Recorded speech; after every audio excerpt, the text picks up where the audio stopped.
forma de constitución, porque les puede dar ciertos datos que pueden ayudarlos a encontrar ciertos diagnósticos. Para lo que es la cirugía de cabeza, simplemente aplicamos nuestras herramientas de uso. ¿Cuáles son? Inspección, palpación. La que vamos a usar más es la inspección, la palpación, un poco de percusión, pero la percusión casi no va mucho en este segmento. Así es que empezamos. Como pueden apreciar, dentro de lo que es el estudio de la cabeza tenemos dos áreas básicas. Uno es el cráneo y otro es la cara. ¿Ya? Entonces, las mediciones haces la medición del cráneo o haces la medición de la cráneo. Entonces, dentro de lo que es el cráneo, vamos a ver específicamente lo que es la forma, la estructura, el cuero cabelludo principalmente. Y aquí sí voy a arrancar, por ejemplo, el cuero cabelludo no les va a permitir a ustedes poder observar ciertos detalles. ¿Me dejo entender? Por tanto, acá en cráneo entra mucho lo que es palpación. Lo que tú no ves, ¿verdad? Es que cerrar los ojos y para ver si hay tumoraciones o alguna estructura que esté presente en el cráneo. En cara sí es mucho más visual, porque no tienes algo que te da todo cabelludo. Entonces, acá hay inspección, palpación, pero el cuero cabelludo es netamente casi palpación. Entonces, nuestras herramientas, y acá vamos a ver sobre la conformación general del paciente en sí, ¿no? El cráneo del paciente puede ser braquicefálico o dolicocefálico, ¿ya? ¿En qué se diferencia el braquicefálico del dolicocefálico? Normalmente, supuestamente todos somos normocefálicos, ¿no? Todos somos normocefálicos, pero cuando haces la proporción entre lo ancho del cráneo y lo largo, ¿listo? El ancho y lo largo, cuando el ancho predomina mayormente en relación al largo, se llama braquicefálico. Son aquellos cráneos que son casi redondos porque la parte del ancho hay un mayor diámetro. Y a veces van a encontrar pacientes que son más dolicocefálicos, que tienen la longitud del cráneo mucho más alargada. Y ustedes se acordarán que hay culturas que tienen la costumbre de que desde muy pequeños de oprimir el cráneo y de darles esa forma, ¿no?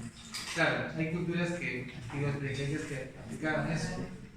Y realmente, bueno, tendría una connotación cultural, religiosa, tal vez, ¿no? Pero en realidad causaba cierto daño, ¿no? A nivel cefálico.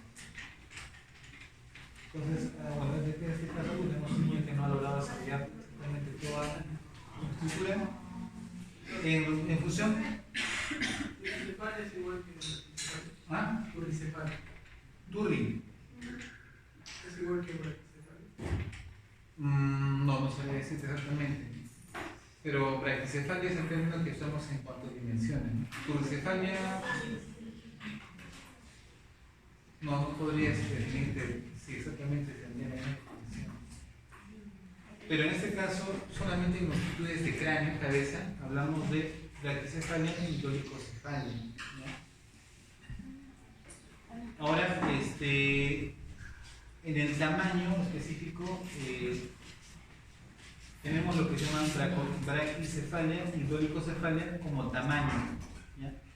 Ahora, si hablamos en cuanto a mediciones de longitud y ancho, ahora vayamos a que llevan la misma proporción. Si yo hago la relación ancho y longitud de un cráneo normal, si hago una relación entre el ancho y la longitud multiplicado por 100 me da una proporción. ¿Listo? Yo puedo tener un cráneo que tiene la misma proporción, pero es pequeño, y puedo tener un cráneo que tiene la misma proporción y es mucho mayor. ¿Me dejo entender? Entonces no hay una distorsión entre lo largo y ancho, pero sí hay una distorsión en cuanto al tamaño y extensión. Entonces ahí hablamos de microcefalia y macrocefalia. Hay patologías como los acromegálicos, por ejemplo, que tienen crecimiento de mentón, de estructuras ya óseas mucho más marcadas, o tenemos pacientes con hidrocefalia. Tener una hidrocefalia en un recién nacido es diferente de tener una hidrocefalia en un adulto. ¿Listo? mientras que el adulto ya soldó todas sus fontanelas, todas sus suturas han sido ya soldadas, el niño no. Por tanto, su capacidad de expansión es bastante avanzada. Entonces acá vemos un niño con microcefalia y acá vemos un niño con hidrocefalia, ¿ya? Y como les decía, como son niños y no han cerrado su fontanela, su capacidad de expansión es bastante grande. Entonces observen cómo el crecimiento de su cráneo puede ser. Ustedes en realidad se van a topar ustedes con cosas más interesantes, mucho más llamativas en cuanto a su experiencia médica. Entonces vayan acostumbrándose a que van a ver cosas así. O sea, tienen que ustedes habituarse a poder examinar este tipo de pacientes también. Ahora, en cuanto a la posición en realidad de la cabeza, debe ser una posición erguida. ¿Listo? Cuando la posición de la cabeza es anteroflexión, ¿listo? Es decir, la cabeza caída, siempre recuerden que hay una debilidad muscular, o sea, algo que no permite que la cabeza se mantenga en su lugar. Entonces, eso suele suceder cuando el paciente pierde la conciencia o tiene debilidad muscular. Pero también hay casos en los que hace dorsiflexión, es decir, la cabeza está así. Y entonces, ¿qué ha pasado? Y a veces el paciente está contracturado o en todo caso tiene una enfermedad que se conoce como el tétanos. ¿Listo? El tétanos produce unas contracciones sostenidas y luego surge lo que se llama el famoso epistótono o episodios en los cuales el paciente hace contracciones muy sostenidas. Hay casos muy simples en los cuales el paciente salió a la calle o salió de un lugar frío caliente o ocasionó una contracción muscular y ¿qué queda así? Pues viene a imaginar, doctor, ¿qué ha pasado? No puedo mover el cuello. Y hay una contracción de repente de músculos mastoideos o músculos accesorios que van a producir lo que se llama la tortícolis. Entonces, la oposición normal, que es erguida, centrada de la cabeza, puede estar desviada por contracciones musculares. ¿Listo? Pero ¿por qué la artrosis también está acá? Recuerden que las estructuras óseas, cuando tienen pérdida de su cartílago, al momento de tener fricción, va a llegar un momento que se van a soldar. ¿Ya? Por ejemplo, si yo, mi rodilla, que tengo yo cartílago entre mi fémur y mi tibia, yo movilizo normal, pero si imaginan que yo voy perdiendo mi cartílago con los años y voy haciendo fricción, van rozando hueso con hueso, ya no hay cartílago. Aproximadamente un año esos huesos se van a comenzar a solidificar y se van a unir. Y después van a haber pacientes que caminan así, ¿no? Con la rodilla así toda. Y no pueden doblar. ¿Qué pasó? Tenían una artrosis severa que se ha soldado. Lo mismo pasa en la región cervical. ¿Ya? Muchas veces las vértebras del cuello se van a soldar por artrosis. Y el paciente va a adquirir una posición viciosa, ¿no? De repente se va, mírenme, los bellos que me miren, no es que no puedan, sino es que se ha soldado parte de su estructura cervical. Ni se les ocurra, o sea que le van a fracturar su ¿ya? Y recuerden que se hace lo que se llama la famosa estructura de bambú, se llama. O sea, se hace como un tubo, ya no es solamente una vértebra flexible, sino que se hace como un soldado. Hay movimientos anormales que, por ejemplo, el paciente puede hacer, ¿no? Su postura es así, pero de repente los famosos tics, ¿no? Uno tiene la costumbre de cerrar el ojo, otros de levantar el labio, y cada día hacen movimientos involuntarios que a veces ya son habituales a un paciente con factores psicológicos. Los famosos temblores propiamente de los ancianos, que están con sus temblorcitos y mueven la cabeza. Pero de acá, que se llama insuficiencia aórtica, que es el signo de Musse, significa que muchos pacientes que tienen insuficiencia aórtica tienden a transmitir el movimiento o la fuerza a nivel de lo que es el impulso o el sonido aórtico. Y es por eso que son pacientes que mediante latido, porque recuerden que al momento de la contracción se apertura las válvulas aórticas y si son insuficientes va a generar un mayor impulso. Y es por eso que estos pacientes se mueven al ritmo de la contracción.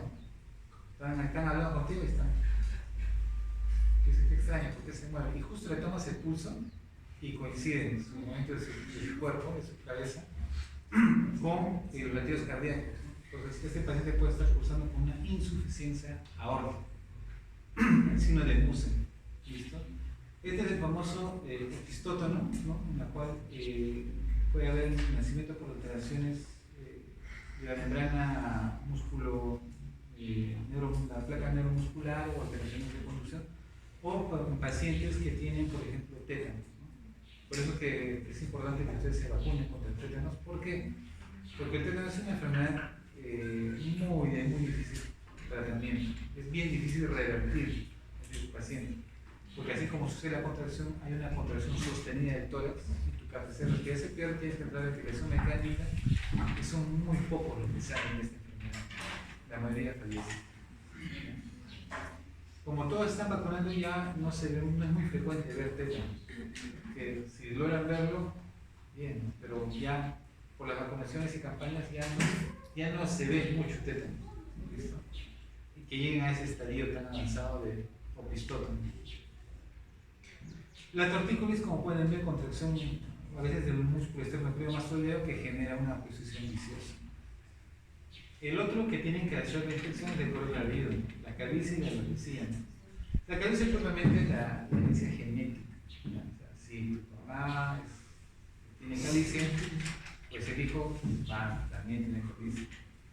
Y la alopecia propiamente por pérdidas por factores ya patológicos, tanto mentales, de estrés, o infecciosos, o inmunitarios, o farmacológicos. Por ejemplo, los pacientes que hacen quimioterapia tienen que hacer lesiones de alopecia y a veces pérdida total del pelo. Acá tienen que ver al paciente siempre de frente y van a ver la frente. Es importante que vean la frente, y acá quiero un razonamiento y quiero ver cómo ustedes lo razonan. Tienen que ver si el paciente puede arrugar la frente. ¿No? ¿Qué pasa si el paciente no arruga toda la frente, solo arruga un lado y el otro lado no? A ver, la arruga, hace así. Ustedes ven que acá se arruga bien y acá se queda plano. Ya, hay una parálisis ahí. Ya. ¿Qué nervio es el que facial? Muy bien, estamos yendo bien. Ya. La pregunta es la siguiente. Ustedes recuerdan que el nervio facial tiene varios núcleos de formación a nivel bulbo, ¿no? O sea, núcleos de origen. No es que están en un solo. Y estos núcleos, cuando salen los orígenes, que son 4, no solamente salen un lado al otro lado, sino también hacen decusaciones. Entonces la pregunta es, si yo quiero saber semiológicamente si mi parálisis facial ha sido producida porque algo pasó en mi cerebro adentro o porque se ha inflamado mi nervio acá afuera. ¿Me dejo entender? Por eso existe lo que se llama parálisis facial periférica, que es afuera, y parálisis facial central, se llama. ¿Listo? Que cuando es central, estás obligado a tomar una tomografía. Y si es periférico, ya lo mandas a su casa para que siga su fisioterapia y todo su tratamiento. Entonces, ambos connotaciones. Entonces, si tú no puedes diferenciar una parálisis facial central y lo mandas a su casa, y a los 2 días llega ya en DCB y no puede moverse, tú eres el responsable por haberlo mandado. Pues tienes que saber diferenciar muy bien. ¿Cómo diferenciarían? ¿Cuál sería una central y cuál sería una periférica? El que arruga la cabecita es central, o sea, la frente. Por ejemplo, yo arrugo la frente. Se arruga. ¿Eso es periférico o es central? Periférico. Ya. Y si es que yo hago esto y todo está paralizado, todo, o sea, ni se mueve ni este lado ni este lado, no puedo cerrar el párpado y está fuera de la vida. Todo, ¿eso qué es? Periférico o central. Central. Y si solamente se cayó o sea, yo no puedo cerrar el párpado, que se cae mi comisura, pero si arrugo mi frente, eso es central. Ya se han dividido.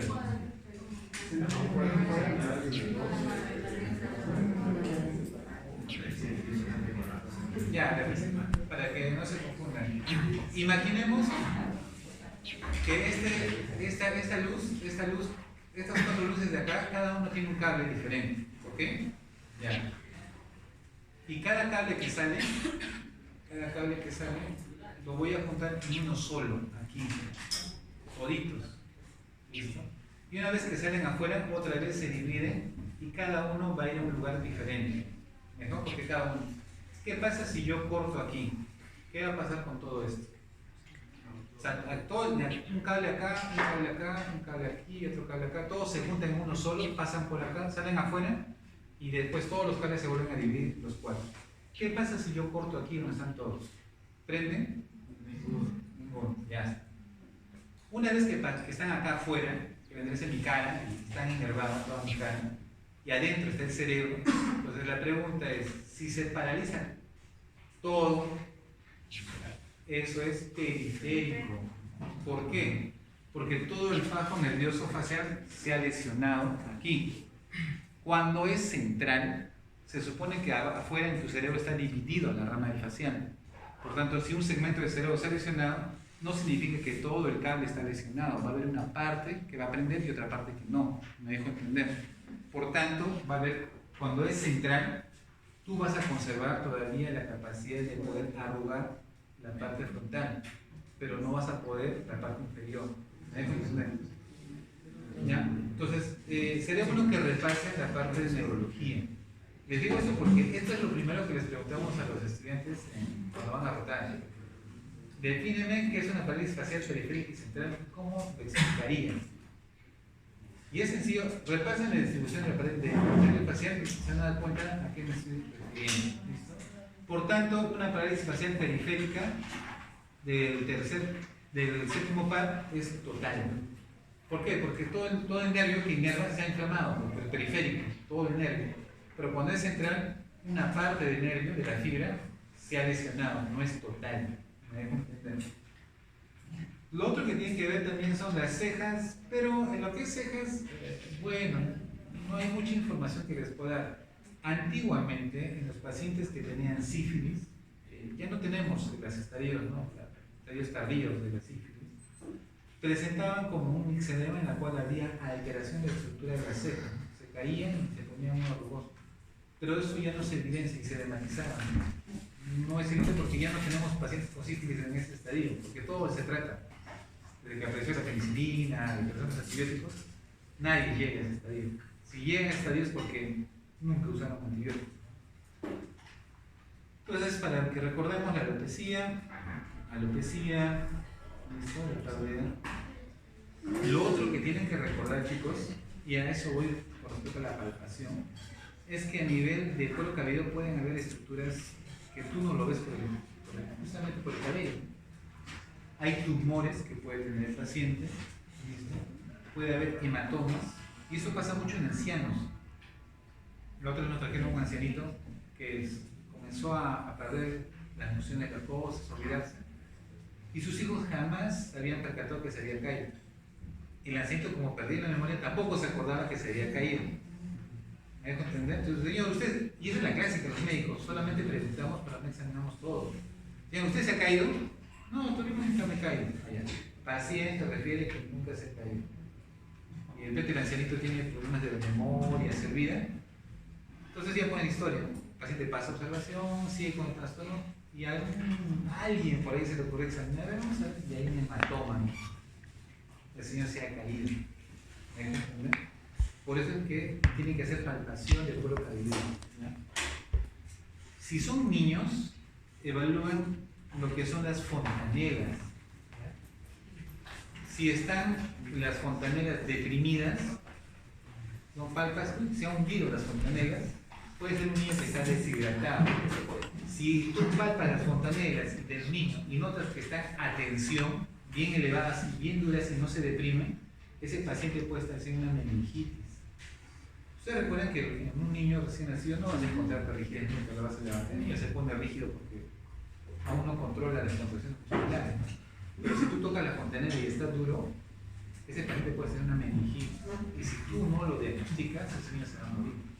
¿Okay? Entonces hay que visualizar muchos detalles en ese aspecto. El otro detalle que tienen que ver son los senos paranasales. ¿Ya? ¿Qué harían si un paciente les viene, doctor, tengo fiebre y me duele la cabeza? ¿Qué dirían? Doctor, tengo fiebre y me duele la cabeza.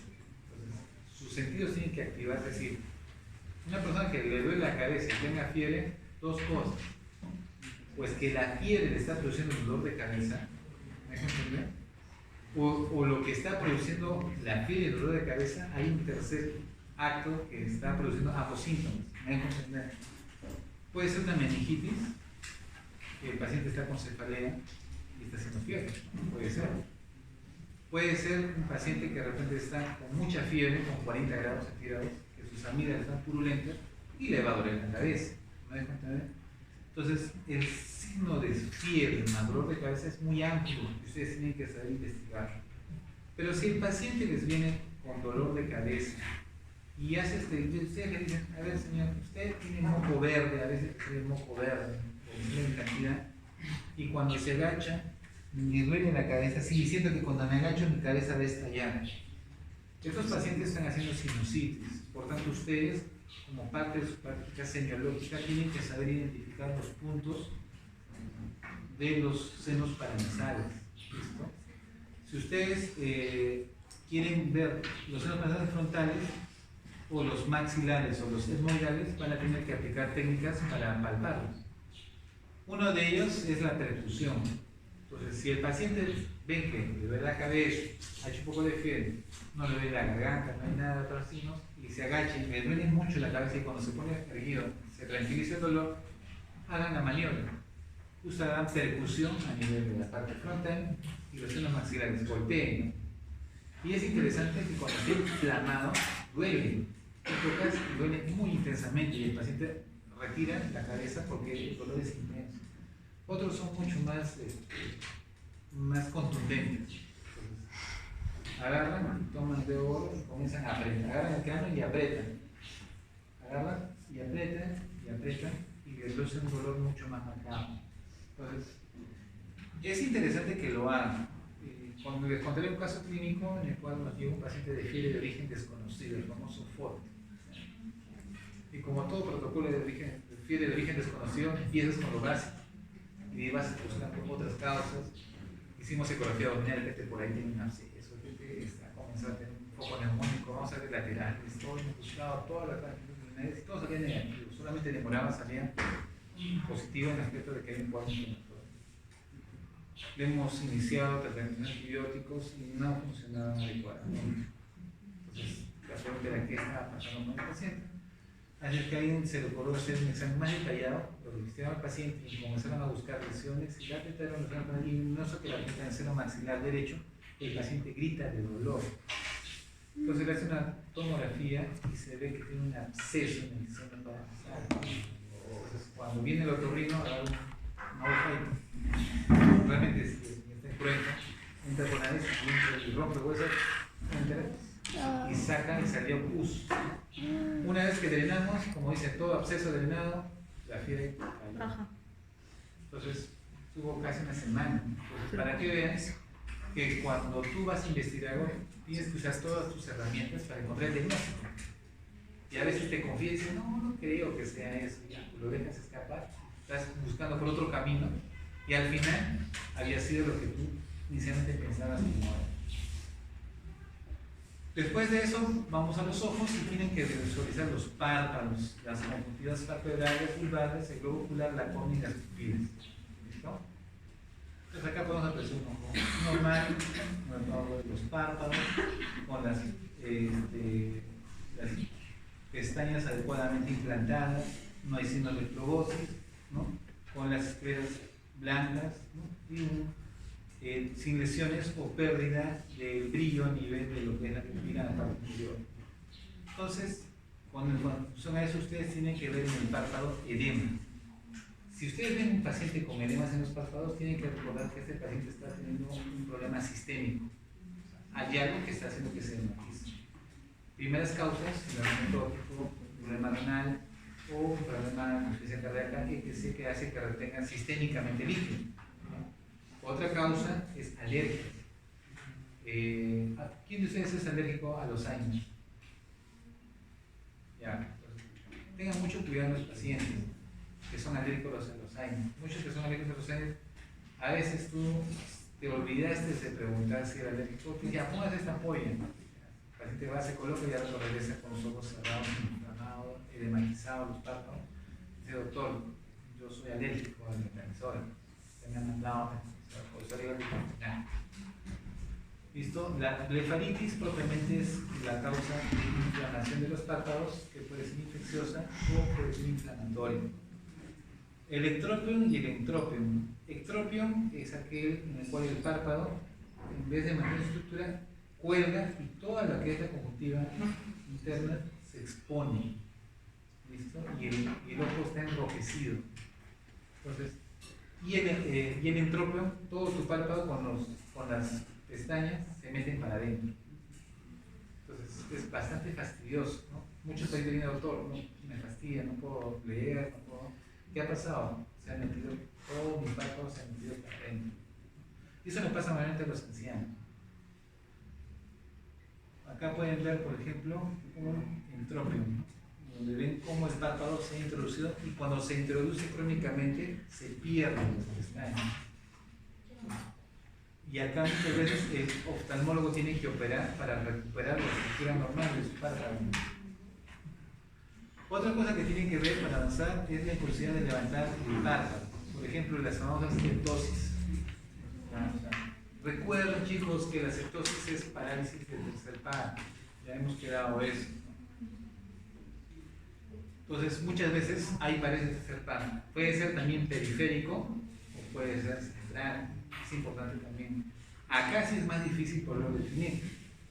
Lo que les puede ayudar, que si es periférico, es netamente la caída del párpado. Pero si es central, también va a haber alteración de la pupila.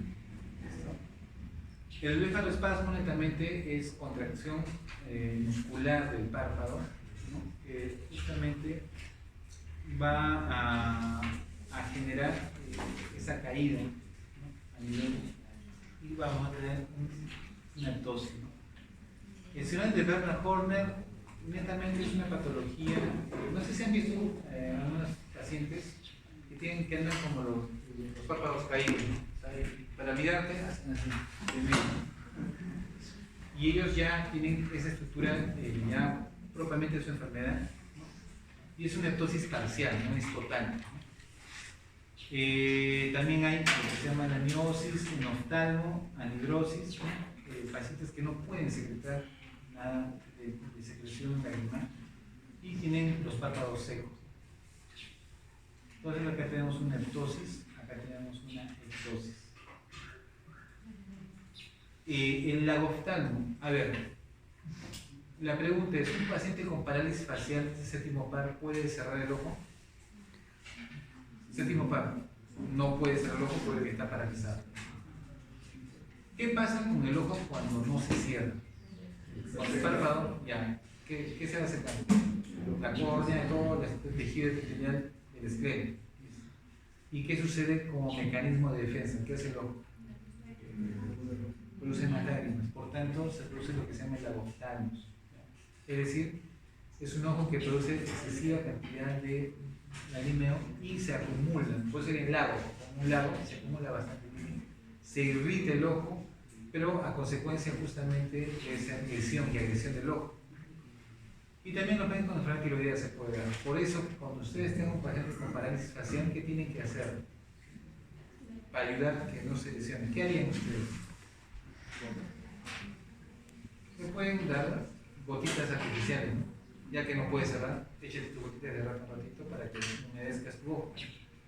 Y lo otro, si es que no tiene dinero para comprar sus gotitas, por lo menos cómprate un algodón, un esparadrapo y le tapas el ojo, ¿no? O sea, en pocas palabras, tienes que ocluir su párpado, porque si su retina, pero si su córnea se lesiona, puede hacer úlceras y puede perder la vista.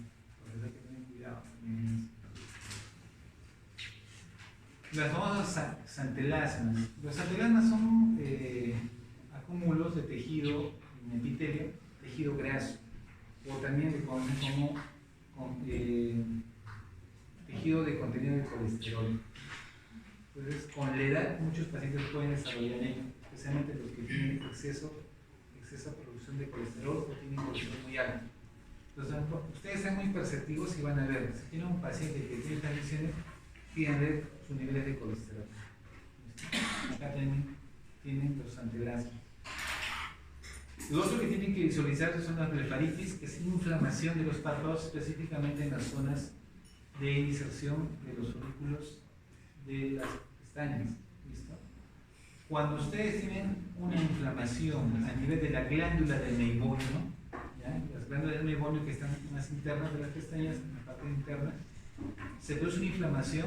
Esta inflamación genera cierta molestia, no mucho dolor, y si la inflamación es persistente, se va a organizar y se va a fibrosar y queda como una bola, que no es dolorosa, pero sí molesta.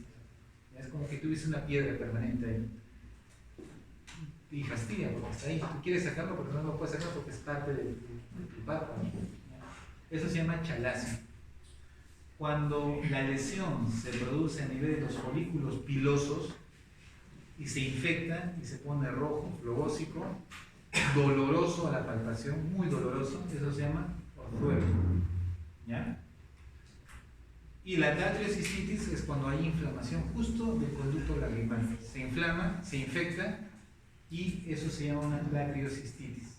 ¿Ok? Entonces recuerden esas terminologías para que lo usen en su escritura diagnóstica contra lo en historias clínicas. ¿Ya? Paciente con secreción y tumulación a nivel párpado compatible con chalacia. Acá ven un suelo, ¿no? Ven flogósico, doloroso, muy intenso. ¿Listo? También, ¿para qué sirve el párpado? Pueden observar si está con anemia, ¿no? La palidez, las conjuntivas. A veces van a tener pacientes que comienzan a tener petequias. ¿Cuál es la diferencia entre una petequia y una púrpura? A ver, ¿quién sabe? Ya, los rectores ya son expertos. Petequia y púrpura. ¿Es lo mismo? No. ¿Cuál es la diferencia? Las petequias son las pequeñas hemorragias que están en la parte lateral de la piel, puede ser. Y las púrpuras vienen de un tamaño más grande, pero también de origen vascular.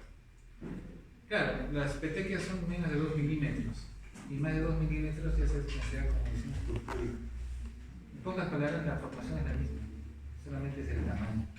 ¿Ya? Petequias las consideran como tamaños tan pequeños como la cabecita de una tibia. Muchas veces el paciente, tú observas y vas a notar petequias. O sea, tú tienes que sospechar que algo está pasando en el paciente, puede que esté teniendo trastornos de la coagulación. Algo que no lo vas a evidenciar en la piel, porque en la piel, para que tú puedas ver en la piel, todavía tiene una piel polistratificada, hasta que tú puedas observar. Pero acá es directo, acá no hay un tejido polistratificado, no hay que ver. Pero es importante que también vean el párpado, ¿ya? Si quieren anticiparse. Justamente la semiología les va a ayudar a anticiparte antes que aparezca lo que ya pues, es evidente para todos, ¿no? Tú tienes que encontrarlo antes que todos. En la parte vulvar, netamente, la ictericia, ¿no? Es fácilmente evidenciable las famosas hemorragias conjuntivales, que es muy frecuente que vengan en emergencia por esto, asustados, pensando que van a perder su hijito. Y las quemosis, cuando tú dices, vamos a hidratar al paciente y pasan 2 días y lo ves que comienzan a tener bolsas de agua en el ojo. ¿Qué pasó? Te excediste en la hidratación. Las famosas quemosis. Por ejemplo, acá tenemos una conjuntivitis, ¿no? Una inflamación de las conjuntivas. Acá tenemos un ojo rojo. Bueno, este es un ojo rojo bastante comprometido, ¿no? Porque normalmente ustedes van a ver pacientes que vienen y acá tienen una manchita en este lado, o tienen acá arriba, o acá acostado, ¿no? Ustedes van a ver como unas pequeñas hemorragias. ¿Por hipertensión? La causa no solamente es hipertensión, o sea, la causa es fragilidad capilar, o sea, un vaso del ojo se reventó. Puede ser un paciente hipertenso que justamente tiene fragilidad capilar, se eleva la presión y revienta. Puede ser de que el paciente fue al baño, esté estreñido, hizo fuerza, pujó y se reventó un vasito. Puede ser que un paciente esté resfriado y comience a hacer espasmos muy intensos y el ojo termina revienta. La causa puede ser muy variada. Pero si la hemorragia se presentó y se detuvo, hay que observar, no hay que hacer nada porque eso se resuelve solo. Pero si la hemorragia sigue avanzando y cubre todo el ojo, eso sí es importante que lo lleven a los oftalmólogos. ¿Ya? Evidente cuando vean a alguien amarillo, eso ya es difícil que pueda percibir. Pero recuerden, siempre observen con la luz blanca, ¿ya? La luz blanca, porque si lo ven con la amarilla, se pueden cometer. Esta es la famosa quemosis. Pueden ustedes ver cómo el tejido epitelial se dematiza, pero no es que esté metido por inflamación, sino por sobrehidratación. ¿Es doloroso? No, no duele. Puede el paciente, pero el paciente siente como unas bolsas que están dentro de su ojo. ¿Sí? Doctor, ¿qué tengo? A ver, son quemosis. No le van a decir, pues, ¿por qué doctor ha aparecido? No le van a decir que lo han sobrehidratado. Le dirán, bueno, a veces suele aparecer cuando el proceso de inflamatorio, pero tienen que tener mucho cuidado, ¿ya? Siempre observen. ¿Por qué? Porque a veces lo sobrehidratan al paciente y el paciente hace sus quemosis. La epífora vendría a ser lo que en terminología cuando se produce el lactobacillus. Mucho que el lactobacillus es el acúmulo de lágrimas, pero la epífora es la producción de lágrimas, que es muy diferente. Que el paciente que lagrimea y lagrimea, lagrimea y lagrimea, lagrimea por muchos días continuos. Y la xerostalmia más bien es cuando hay sequedad y se seca el ojo, ¿no? El famoso ojo seco, no produce muchas lágrimas y se reseca. En la parte globular, exoftalmos, el clásico típico caso de exoftalmos, como vamos a ver acá, ¿cuál es? El hipertiroidismo. ¿Y por qué creen que se produce eso? La presión. Normalmente la presión ocular, no, la presión ocular es normal. ¿Qué hace que el ojo se salga? ¿Perdón? Aumenta el tejido conjuntivo, ya. ¿Sí? ¿Qué hay detrás de los ojos? No, pero aparte de los músculos. Tejido graso. Ya, hay tejido graso y tejido muscular. ¿Listo? Entonces, tejido conjuntivo. Se comienza a edematizar, ¿no? El tejido graso también comienza a aumentar y a edematizarse, el músculo también. Y en forma crónica el ojo va a salir de forma muy lenta, no es que sea un día al otro destrozando, ¿no? Poco a poco, poco a poco, a los meses, va evidenciándose. Entonces, es muy fácil que, si le viene un paciente, doctor, por casualidad, viene con lentes negros, ¿no? Doctor, por casualidad, mi pieza puesta en lente, ¿qué puedo tener? Pues, pues es evidente que van a decir que es hipertiroideo. La idea de ustedes es que lo detecten antes que esté en ese estado, porque en ese estado ya es un poco irreversible lograr que retornen los ojos atrás, tienen que operar y todo eso. Entonces, ustedes tienen que tener la capacidad de observar los exoftalmos en estadios iniciales, ¿no? Entonces, por eso tienen que ser muy observadores. En oftalmos, cuando el ojo se mete también para adentro, a veces cuando hay disminución del tejido graso, ¿no? O hay atrofia muscular, el ojo se mete para adentro, ¿no? Y los párpados tienden a ser un poco más cerrados. El estrabismo, van a encontrarse muchos casos de estrabismo que pueden ser también a lesiones centrales o pueden ser también lesiones periféricas. ¿Listo? Pueden ser convergentes cuando el paciente mira, o pueden ser divergentes cuando se separan, o pueden ser los famosos subvergentes, que cuando los dos ojos se van para arriba, o pueden ser los subvergentes cuando los ojos se van para abajo. Sea la variedad que encuentren, es un estrabismo.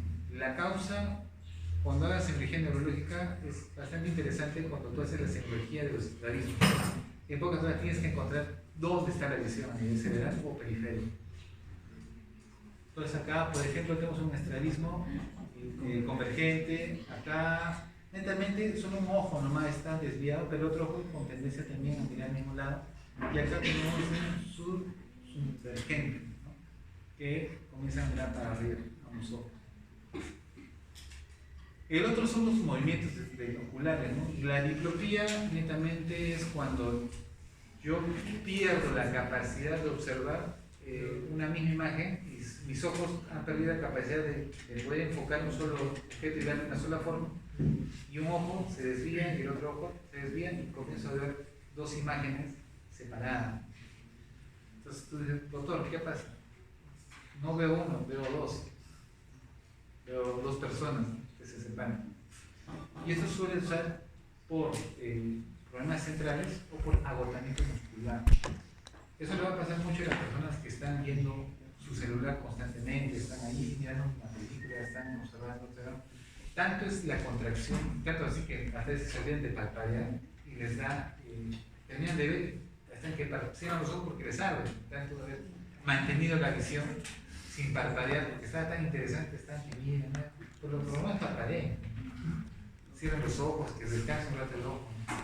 Entonces, esa tensión que tú haces del ojo, por ejemplo, la gente que tiene la costumbre de ver, no sé, se agarra el celular y están mirando ahí. Y mira, el ojo no está acostumbrado para mirar imágenes de cerca. Lo que hace el ojo es tratar de hacer una convergencia para enfocar y el músculo se contrae, los músculos oculares, es como que ustedes haciendo pesas todo el momento, y es el momento en que se agotan y pierden su capacidad de convergencia. Entonces tú cuando dejas de mirar, quieres mirar a alguien, sales al mundo real y sientes que los objetos evisores se separan, mejor dicho.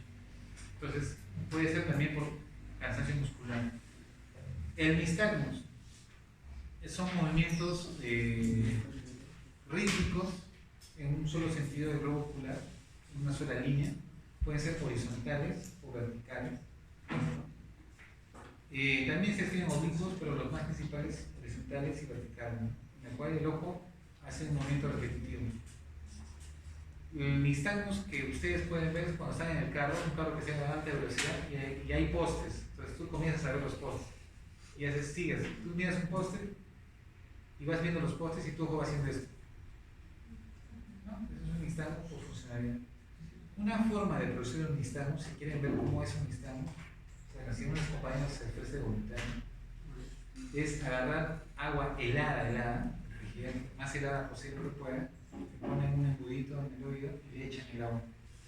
Y más o menos, casi inmediatamente van a ver cómo los ojos de su compañero va a hacer esto. No es que sea patológico, no es que le hagan, sino que es una reacción. La pregunta es, ¿por qué se produce esto? ¿Por qué cuando estimulo a nivel auditivo, la parte sensitiva, se produce nistagmus? Eso van a ver. Averigüen por qué y para que sepan el origen de los nistagmus, porque los nistagmus tienen un componente también central o periférico. Para este tercer par, no se olviden el ptosis, para los movimientos oculares, excepto hacia afuera. Entonces, todos los movimientos oculares se realizan. ¿Por qué? Porque el tercer par también se encarga del paquete muscular que se encarga de mover el ojo para arriba, para abajo, para las direcciones que vamos a ver siguiente. Y también cuando tenemos pared de tercer par se produce lo que se llama midriasis, ¿no? El ojo se llama midriasis. Entonces, si yo tengo una anisocoria, que es la palabra que vamos a ver más adelante, puede ser una lesión de quién, del tercer par. Un lado seleccionado ha hecho una midriasis y el otro lado funciona normal. Entonces, tienen que pensar en todas las posibilidades. Puede ser una anisocoria también debido a un problema netamente cefálico central, una tumulación que puede estar teniendo el paciente. Y recuerden que el tercer par es el que tiene a manejar casi la mayor cantidad de movimientos oculares. El otro que también entra ahí, que está mayormente en lo que son los rectos laterales, es el sexto par. Y tenemos el cuarto par, que netamente se encarga de la parte de los movimientos oculares oblicuos superiores, ¿no? Es decir, levantan el ojo, pero su dirección es para abajo. Bueno, eso ya tienen que repasar para que vean. ¿Entienden eso, no? ¿Por qué le dicen acá oblicuo inferior? Y dicen que dicen oblicuo inferior, pero jala el ojo para arriba. Si es inferior, ¿por qué jala para arriba? Porque recuerden que ustedes tienen el ojo ocular, yo pongo un músculo que se inserta acá y yo jalo, ¿no? Y el ojo va a mirar para arriba. Pero ¿qué pasa si yo inserto abajo? Tiene como un ganchito, jala y esto lo voy a mover para medio. Entonces todos esos movimientos repasen, ¿no? Porque cuando hagan cirugía neurológica, ahí sí tienen que ser muy expertos para poder explicar, porque sería interesante decir, a ver, ¿qué pasaría si tengo parálisis del sexto par? ¿Qué movimientos el ojo perdería? Entonces, si tienes el conocimiento lo vas a deducir, ¿no?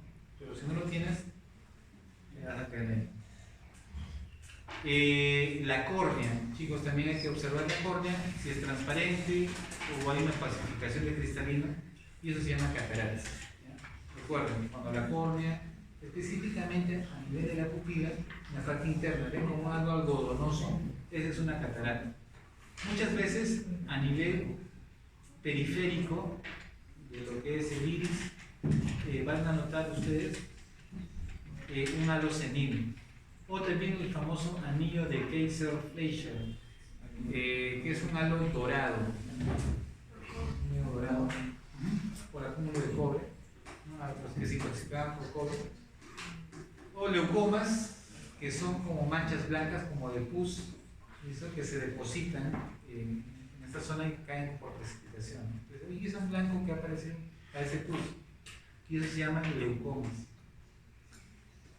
Acá ven, miren la pupila y ven como si fuese una nube, un algodón, ¿no? Entonces, cuando ustedes vean a un paciente, veo todo lo que ha pasado, no veo. A ver, ven, acércate, vamos a ver todo. Con solo ver esto de acá, para ustedes eso es catarata hasta que no se demuestre lo contrario. Es una catarata. Y le preguntan, señor, ¿cómo ve usted? Bueno, con este ojo que está así, veo como si estuviese todo nublado, como si hubiese neblina. Entonces, eso es catarata. ¿Y quién lo produce? ¿Quién está acá adentro? Es el cristalino. Entonces ahí entran los, vamos a operar y sacan el cristalino y ponen un cristalino artificial y el paciente recupera la visión. Por eso los ancianitos recuperan su visión. Tienen catarata, vuelven a ver normal otra vez. Acá está el famoso halo senil, que es un halo plomizo, oscuro, que ya se da ya por desgaste de estructura y tejido en los ancianos.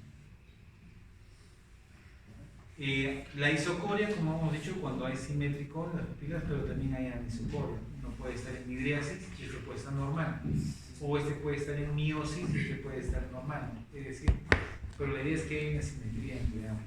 Acá, recuerden, chicos, para que tú digas anisocoria, no tiene que haber habido ninguna lesión a nivel de las pupilas, del iris. Para operar yo a este paciente, ¿qué tengo que hacer? Cortar, abrir, lesionar, entre comillas, el iris, y queda una cicatriz. ¿Listo? Entonces ya no va a quedar un redondito, va a quedar de repente como un triángulo, un oblicuo, un rombo, o sea, cambia de estructura de la pupila. ¿Ya? Entonces, ¿qué significa? Que si yo acá tengo una estructura que por ahí es un rombo grande, posoperado, y acá veo una pupila chiquita, no va a ser anisocoria, ¿no? Me dejo entender, pero muchos cometen ese error, no, porque si la pupila acá está más grande y acá está chiquita, pero es porque vamos operado y ya queda con una cicatriz. ¿Listo? Entonces ahí no se usa la palabra anisocoria. ¿Ya? La anisocoria se usa solamente cuando tenemos sin lesión o haber sido operado. ¿Listo? En la parte ocular, amaurosis, netamente el paciente perdió la visión. La ambliopía, no sé si han escuchado el famoso ojo perezoso. ¿Han escuchado esta palabra? Que muchas veces no te das cuenta. Y eso pasa mucho con los niños. Ahí está jugando todo. Y dice, vamos a jugar a los piratas. Se tapa, uy, no veo. Pero cuando miran con los dos, sí ven. Y ayuda para que el otro compense la imagen. Entonces es un ojo que no está desarrollando su capacidad de visualizar y su retina justamente porque no es perezosa. Entonces el oftalmólogo tiene que trabajar para estimular a su retina para que por lo menos tenga una mejor visión. La hemianopsias o cuadrantopsias, ¿no? Dependiendo de la lesión, eso normalmente es central. ¿Listo? Cuando tienes una lesión central, vas a ver que en el ojo una cuarta parte perdió la visión, o de repente pierde la mitad. Puede ser derecha o izquierda, pero vamos perdiendo visualización. Escotomas van a ver como puntos de estrellitas, como que tú miras y ves como que hay estrellitas que están en tu visión y dices, ¿qué ha pasado? Entonces puede ser por pacientes con crisis hipertensiva o con lesión de órgano blanco que pueden estar lesionando su retina y te está avisando que ya se está lesionando. Si no trabajas a tiempo, se lesiona toda la retina y el paciente hace amaurosis severa y se queda ciego de por vida. Los pacientes que hacen crisis hipertensiva pueden quedarse ciegos, ¿ya? Y hay que recordar eso. Y eso lo aprendí muy bien porque yo tuve una paciente gestante de 24 años, 25 años de edad que hizo preeclampsia. Su presión llegó a 220 sobre 150, 140. Fue tan brusco que la paciente quedó ciega. Entonces, por eso te digo, ¿no? Su experiencia les va a hacer memorizar muchas cosas. La discromatopsia netamente tiene que ver con los cambios de colores. El clásico enfermedades de los daltónicos, que cuando dice ¿qué color es? Al rojo le dice verde y al verde le dice rojo. Cambia los colores. Entonces se imagina que un daltónico salga a manejar por las carreteras de la carretera central, ve el semáforo y dice ya está en verde, pero está en rojo. O viceversa, ¿no? Que está en rojo y está en verde y no van. Entonces ellos no manejan, ¿listo? O si van a manejar, realmente tienen que haber un buen entrenamiento. Pero felizmente ya aparecieron los lentes correctores de daltónicos. Se pone su lente y se corrige la visión. Para que vean que la tecnología ya tiene todas. La fotofobia netamente cuando hay luz, hay gente que dice, no tolera, apague la luz o cierre las ventanas. Está en luz normal, ¿no? Entonces las fotofobias es el miedo a la luz, ¿no? Cuando cae a tus ojos. Y puede ser enfermedades infecciosas o problemas centrales también. ¿Qué número ven ahí? 45. Sí, bien. Entonces, acá tiene el número 45. Pero si usted le dice a un daltónico, ¿qué número ven? Ellos no lo ven. ¿Por qué? Porque justo este color rojo, anaranjado, que ven acá, y lo ven color verde. Entonces, a veces se confunden y no lo ven diferenciar. Una cosa que sí tienen que hacer, chicos, es aprender a ver fondo de ojo. Están obligados a ver fondo de ojo. Por tanto, tienen que tener sus oftalmoscopios o donde van a rotar que les den un oftalmoscopio. ¿Por qué? Porque les va a dar mucha información, ¿ya? Por ejemplo, acá tienen un fondo de ojo. Cuando ustedes ven un fondo de ojo, tienen que ver la papila, la mácula y la retina en sí, y todos los vasos sanguíneos, tanto las arterias como las venas y las proporciones que manejan. ¿Listo? La parte nasal y temporal. En la parte nasal, la papila, y la parte temporal central está la mácula. Y como recordarán, la mácula se encarga de poder diferenciar los colores, ¿no? De la noche, de día, ¿no? Para poder ver lo que es los colores grises también. Entonces, es importante que sepan diferenciar. ¿Por qué? Porque, por ejemplo, si yo tengo un paciente que tiene edema de papila, es porque mi nervio óptico se ha edematizado. Y si el nervio óptico se ha edematizado, tu cerebro, ¿cómo debe estar? Edematizado, muy bien. Y eso se ve en lo que tiene hipertensión endocrinal.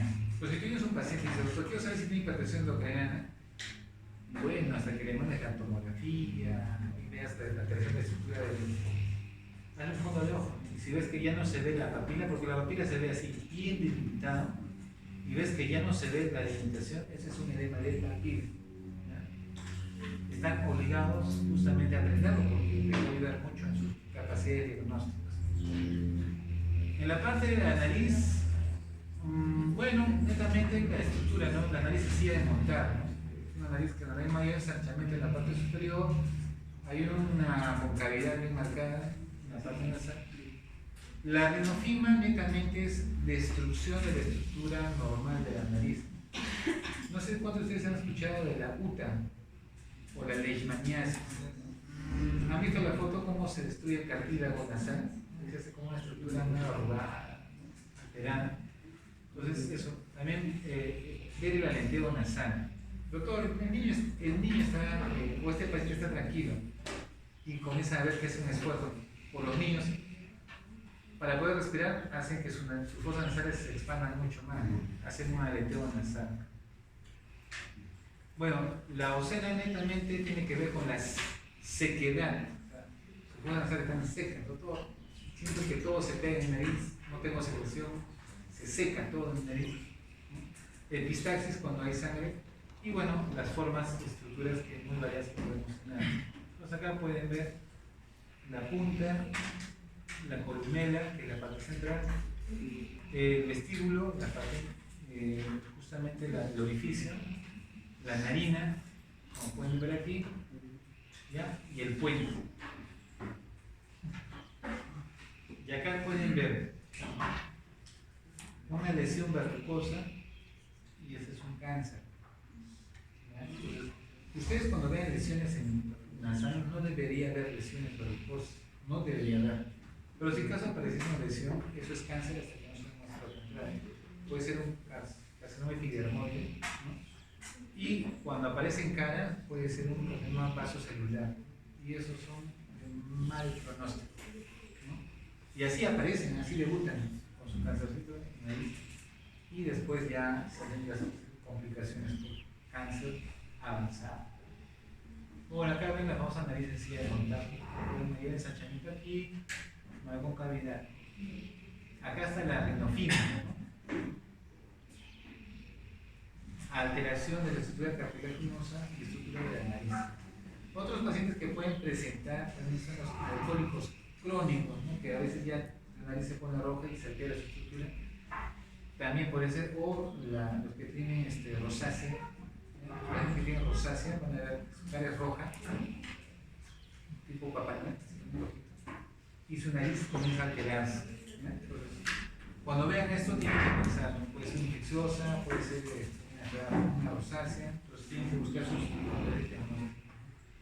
Para la nariz, me olvidaba. Si ustedes van a hacer semiología de cabeza, tienen que tener su armamento. Por ejemplo, doctor, voy a hacer hoy día semiología de cabeza, ya, examinan al paciente. Primero, básico, me imagino tendrás que tu linterna y tu bajalengua para mirar cómo está la boca. Básico, tendrás por lo menos te prestarán para compartir el oftalmoscopio para ver el ojo, un otoscopio para ver el oído, un rinoscopio para ver la nariz. Entonces es como decir, voy a la guerra, pero no llevo nada y al final terminé derrotado. Entonces, si van a practicar, por lo menos tienen que tener sus instrumentos de semiología. Entonces, no van a ir a los hospitales sin nada, ¿no? Entonces, ¿para qué van si no tienen nada? No, bueno, palpación, percusión, sí, pero pues el copio, pero tienen que tener ciertos instrumentos porque hay detalles que tienen que aprender a observar. Entonces, un rinoscopio para ver las cornetes, ¿no? O ver el tabique o las estructuras, como pueden apreciar aquí. Miren, acá una estimulación a nivel de las fosas nasales, ¿no? De los cornetes, ¿no? A veces van a toparse con cuerpos extraños. A veces los niños van a manipular un alambre, algo también.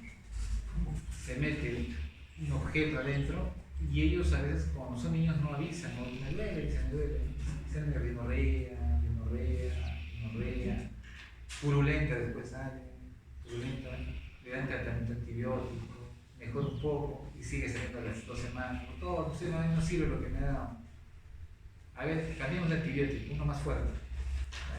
Mejor el niño, pasa los 7 días el tratamiento, pasa unos días y otra rinorrea, pero alguien semiológico se dice, ¿por qué revisamos su nariz? ¿Bien? Y hay un objeto incrustado ahí. ¿Me dejo entender? Entonces, muchas veces el no examinar bien a un paciente te puede llevar a cometer errores. Tú le das tratamiento antibiótico, pero el problema está dentro. Así le metas el mejor antibiótico, mientras no saques el cuerpo extraño, se va a seguir infectando. ¿Ok? La oreja exactamente igual, tienen que ver la estructura de la oreja, el pabellón auricular, ¿no? Y acá ver las estructuras, ¿no? De la concha, el trago, ¿no? Lóbulo, antihelix, helix, ¿no? Ubicación de entrada, para poder definir si hay alguna lesión o alteración estructural que pueda tener el paciente. Puede haber macrotia o microtia en función al tamaño de las orejas, ¿no? Orejas bastante grandes, otras muy chiquititas, ¿ya? Y normalmente cuando tienen microtia es por problemas congénitos, a veces niños que nacen con orejitas muy pequeñas o pegadas, ¿no? Entonces hay que tener mucho cuidado. Tofos, la palabra tofos, muchos van a escuchar esa palabra para los que tienen gota. La gota que se produce por ácido úrico se va a acumular en tejidos articulares o pararticulares o en tejidos percutáneos, se va a acumular como pequeñas piedras, ¿no? O tumoraciones pequeñas, dolorosas, pero también en la oreja se puede acumular. Así que puede encontrar tofos en la oreja. Doctor, el paciente vino a emergencia, se cayó del segundo piso y justo yo haciendo mi examen veo que está como un líquido cristalino por su oreja. ¿Qué podrá hacer? Bueno, si se ha roto el cráneo y el líquido cefalorraquídeo ya está saliendo por la oreja, entonces suele pasar en pacientes y eso es de mal pronóstico porque sí quiere decir que ya se rompió la fosa craneana dentro, ¿no? El peñasco ya se rompió y por tanto la comunicación cefalorraquídeo ya hay una comunicación y está saliendo el líquido por la oreja. O puede haber supuración, ¿no? Audición, hipoacusia, tinnitus o acúfenos. Entonces, ¿qué necesitan para poder examinar su tímpano? Un otoscopio. Entonces, si vas a hacer una revisión paciente del oído y no tienes otoscopio, bueno, mucho mirará su poder auricular, pero no vas a poder ver lo que está pasando adentro, ¿verdad? Entonces, acá vemos un tímpano normal, acá un tímpano inflamado y acá un tímpano que ya se rompió. Siempre yo digo que la naturaleza es sabia. Muchas veces el niño le duele el oído y el médico dice, ya, ponte tu antibiótico, pasa los 5 días, doctor, a mi hijo le sigue doliendo el oído, no le cambia el dolor. Ya, dale este antibiótico. Nada, no le cambia. Entonces, la naturaleza es tan sabia que dice, muy bien, vamos a calmar el dolor. Se rompe el tímpano, sale el ajuste que estaba adentro y el dolor desaparece. ¿Ya? Lo que debió haber hecho inicialmente, ¿quién? El médico. Agarrar su otoscopio, revisar al niño y si ves que está así, como está inflamado y como levantado, como la palabra que usa, está bombado o está tenso, significa que hay una secreción adentro que quiere salir y mientras no salga va a doler. Entonces, ¿qué debe haber hecho el médico? Agarrar una aguja, hincar, sacar y dolor calmado. Pero como no ha hecho eso el médico, la naturaleza lo va a hacer. Entonces es importante que observen, porque cuando a un niño le duele, ver qué le está produciendo el dolor. Es clásico, a veces nos ha pasado que los niñitos agarran los aretitos de sus mamás o agarran, así como el corta uña que tiene sus bolitas, sus figuritas, agarran o lo que hacen decoraciones, a veces las mamás hacen sus muñequitos con su hilo de nylon y hacen con bolitas de colores, forman llaveritos. Hemos tenido muchos niños que a veces agarran y se meten al oído. Y viene, me duele la mamá. Entonces, y a veces uno piensa que es una infección. Y al final, cuando el microscopio mira, ya están ahí dentro de la comunidad. Ha habido casos que se meten insectos, moscas, insectos. Entonces, producen dolor. Es muy sensible el tímpano al contacto. Entonces, por eso es importante hacer un buen examen médico. Hay pacientes que cuando un insecto entra acá es tan intenso el dolor que ya no lo soportan, que han hecho disociaciones. ¿Qué significa? Se desconectan. En pocas palabras, gritan, pero ya está como zombies, mirando el techo, gritando, pero ya no se mueven porque ya el dolor es tan intenso que su organismo ya se disocia. También una cosa que tienen que visualizar es el nivel de la clorofamina. Observen las amígdalas. El paciente confiere que las amígdalas tienen placas blanquecinas, purulentas. Puede ser que el paciente esté con una infección bacteriana y ahí se requiere antibiótico. Puede que tenga unas placas blanquecinas, ¿viste?, que no se desprenden fácilmente, que sangran. Puede ser hongos. Tienen que sospechar una candidiasis, que es un paciente inmunosuprimido. Y están obligados a pedirle VIH. Están obligados a pedirle VIH. Y ahí entramos a las 9 de la mañana. Entonces ya tienen que entrenar. A nivel del labio puede haber eclosis, colitis, angioedema, herpes, carcinoma escamoso, lesiones del labio. El labio sí también hay que tener mucho cuidado, ¿no? Hay lesiones ulcerativas, ¿no? Las famosas aftas. ¿Han escuchado? Las famosas aftas. ¿A cuánto le salió una vez una afta? Cuando tocan su granito, les hace duele. Tienen que buscar evidencia. Normalmente en niños búsquenlo. ¿Por qué les digo niños? Porque los niños no hablan. Me duele, solo gritan y lloran, nada más. Entonces busquen porque por ahí está la visión. Las melanoplaquias, netamente, hablamos un poco de lo que es las lesiones cancerígenas, melanomas, que a veces en el labio aparecen, en la boca y se extienden, y cuando ya es irreversible, comienzan a destruir toda la estructura ósea y no lo vas a parar, porque son cánceres que destruyen tejido. ¿Listo? Y lo otro que son las manchas de Koplik, que sí las deben conocer, sarampión. Con tristeza les diré que ustedes no creo que logren ver manchas de Koplik, porque el sarampión casi está erradicado en su país. Entonces, la gente dice que lo vean. Y lo curioso es que solamente aparecen por 2 días. O sea, tendrían que ser exactamente captarlo al paciente en el momento, a ver, y justo en los primeros días, y ahí lo van a ver. Una vez después desaparece, no lo ven. Y las estomatitis, netamente procesos inflamatorios. Las encías también, ¿no? Las encías que están inflamadas, normalmente hay pacientes que no se tienen los dientes adecuadamente o que tienen procesos infecciosos severos. La hipertrofia y el famoso sorbete de Burstrom, ¿no? Infección por plomo. La lengua también puede ser saburral, de tamaño grande, los acromegálicos que tienen macroglofia, una lengua bastante grande. Puede haber pacientes que tienen temblor de la lengua, y la lengua tiembla un poco, pueden ser problemas de hipertiroidismo, la lengua está seca, falta de hidratación, o puede ser un paciente que tiene uremia, o la lengua del oro, la gente que habla, y es una lengua que se reseca, ¿no? O la atrofia de las papilas, en pocas palabras, atrofia de la lengua, y eso puede ser por deficiencia de vitamina o A también. Entonces, tienes que la gorra, que también justamente tiene que ver con esa carencia, se pierde la estructura demográfica de la lengua.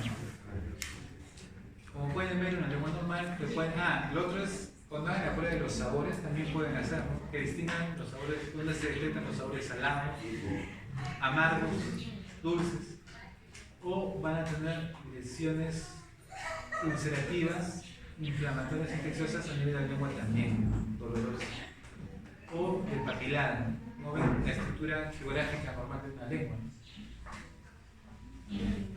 El otro que les va a ayudar mucho en el examen de cabeza es el olor que emite el paciente.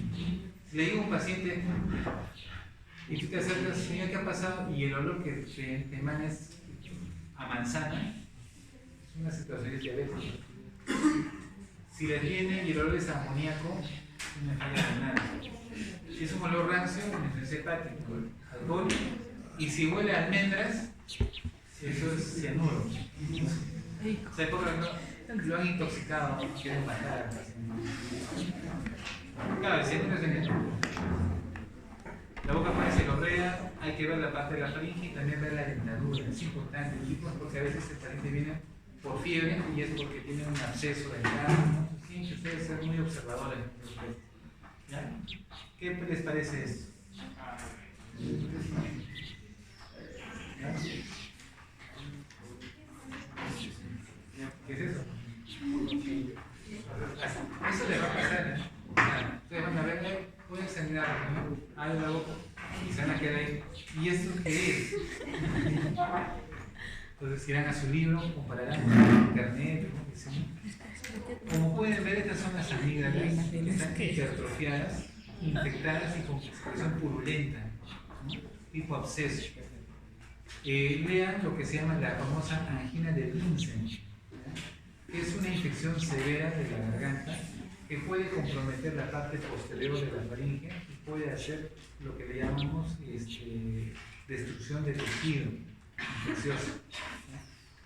Entonces hay que tener mucho cuidado, porque cuando un paciente le venga con dolor de garganta, mínimo revisión de la garganta, porque si tiene esto de acá, esos pacientes a veces tenemos que hospitalizarlos, porque si esta infección no se controla, avanza. ¿Ya? Entonces, en cabeza tiene que tener